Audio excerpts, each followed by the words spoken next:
কুরবান ভাই, কুরবান ভাই।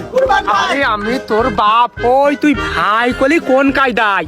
তুই বাড়ি আয়, তোর মুতা ছাটা দে, তোরা ফিসি কি করে রাজনীতির মাঠে সবাই ভাই। থাকবো না আর বন্ধ করে দেখবো ঘুরে এবার জগৎটাকে।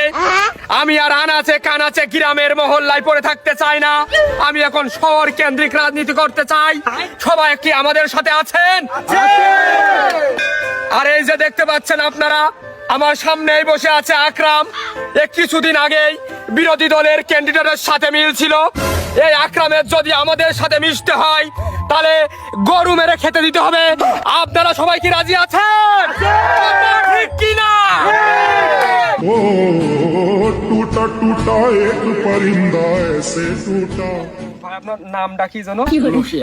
মশিয়ার ভাইয়ের সাথে আর আমি কুরবান, আমাদের সাথে কি আপনারা আছেন? আমু তো ছিলাম কুরবানের আগেতেই। থাকলেই হয় না, নতুন করে থাকতে হবে।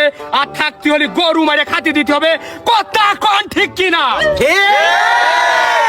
তো আপনারা মশিয়ার ভাই আর এই কুরবানের সাথে যারা যারা মিশতে চান তারা সবাই কিন্তু গরু মেরে খাতি দিতে হবে। আর মশিয়ার আজকে রাত্রে আমার বাড়ি খাবে। আর আপনাদের মধ্যে যাদের বড় বড় গোষ্ঠী আছে তাদের বড় বড় মাথারা রাত্রি আমার সাথে নিরিবিলি দেখা করবেন। আমার একটা বৈঠক আছে, সেই বৈঠকে সবার সাথে আমার আলোচনা সভা আছে।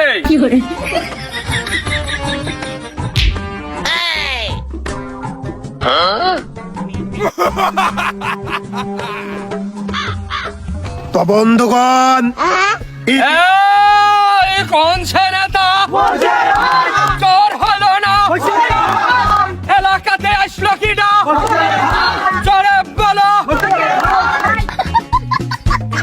বন্ধুগণ, আমি আমার শেষ কথা পেশ করতে চাই। আপনারা যারা গরু মেরে খেতে দিতে যাচ্ছেন অত বড় ঝুঁকি নেবেন না। যেহেতু গ্রাম কেন্দ্রিক রাজনীতি, আপনারা কিছু না হলেও ছাগল মেরে দেবেন। আমি আপনাদের জন্য একটু স্যাক্রিফাইস করতেই পারি। যাই হোক, আমার শেষ কথা, আমার ড্রাইভার আসলে আমি চলে যাব। আমি আর বক্তব্য বেশি বাড়াতে চাই না। আপনারা সবাই আমার সাথে থাকবেন এই বলে আমি আমার সংক্ষিপ্ত বক্তব্য এখানে আবারও শেষ করলাম। এই মাসিয়ার ভাই কি আছে? চোর হলো না? মাসিয়া ভাই জানে কি না? ভাই কি না? গ্রামে দিলেন।